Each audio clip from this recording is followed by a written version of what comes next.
Student, Hindi की कक्षा में आपका स्वागत है। आज हम कक्षा 6 ज्ञान सागर में पाठ 17 पढ़ेंगे, यात्रा और यात्री। ठीक है बेटा, चलिए। सांस चलती है तुझे चलना पड़ेगा ही मुसाफिर। जब तक हमारी सांस चलती है तब तक हमें प्रतिदिन और प्रत्येक समय चलना ही पड़ेगा। चल रहा है तारकों का दल गगन में गीत गाता, चल रहा आकाश भी है सुनने में भ्रमता भरमाता। कवि हरिवंश राय बच्चन, आपने नाम सुना होगा, अमिताभ बच्चन का नाम सुना है?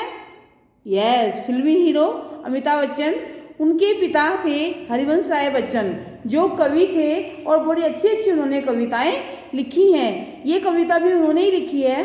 वो कह रहे हैं कि चल रहा है तारकों का दल, तारों का दल भी गगन में गीत गाता हुआ चलता रहता है। जो ये तारे हैं आसमान में, ये भी चलायमान होते हैं। यह एक तारा एक ही स्थान पर स्थिर नहीं रहता, केवल एक ध्रुव तारा है जो एक स्थान पर स्थित रहता है, बाकी तारे अपनी जगह बदलते रहते हैं। चल रहा आकाश भी है सुनने में भ्रमता भरमाता। और आकाश भी सुनने में, आप टीवी में फिल्मों में देखते हैं कि सारी पृथ्वी, सारे मंडल, ग्रह ऐसे घूमते रहते हैं आपस में, तो सब कुछ चल रहा है। वो कहते हैं कि जो हमारे पैरों के नीचे जो जमीन है, ये भी एक जगह रुकी हुई नहीं रहती, कि पाँव के नीचे पड़ी अचला नहीं है चंचला है। पृथ्वी का पर्यायवाची है अचला।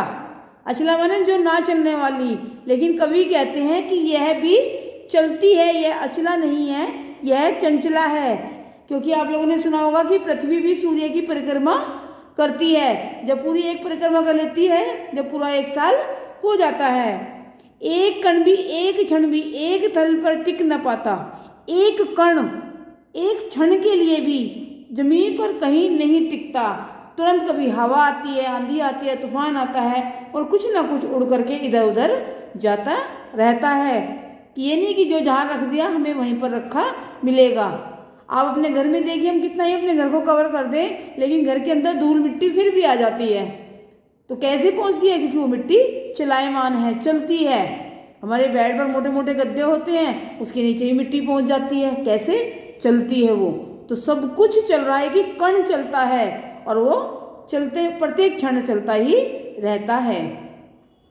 शक्तियाँ गति की तुझे सब ओर से घेरे हुए, स्थान से अपने तुझे टलना पड़ेगा ही मुसाफिर। हमें चारों तरफ से बहुत सारी ताकतें घेरे हुए हैं। खुशी है, गम है, दुख है ना, सब कुछ है, लेकिन हमें फिर भी अपना कार्य करते रहना पड़ता है। और हम एक मुसाफिर हैं इस दुनिया में, और हमें चलते ही रहना पड़ता है। मनुष्य का जो जीवन है बिल्कुल ऐसे है जैसे एक टूरिस्ट का जीवन होता है, एक घूमने वाले का होता है।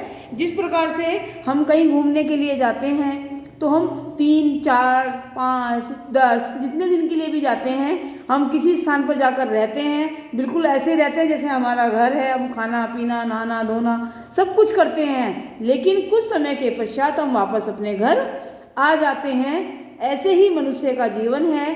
वो इस दुनिया में आया है, 50, 60, 70, 80, 90 साल जिएगा, रहेगा, और अंत में फिर वापस अपने घर ही चला जाएगा। तो मनुष्य का जीवन बिल्कुल ऐसा है जैसे एक मुसाफिर का जीवन होता है। जब तक हमारी सांस है तब तक हम चलते ही रहते हैं। जिस दिन सांस रुक जाती है उस दिन मनुष्य रुक जाता है। आपने कभी किसी मृत व्यक्ति को चलते हुए नहीं देखा होगा, सुना नहीं होगा।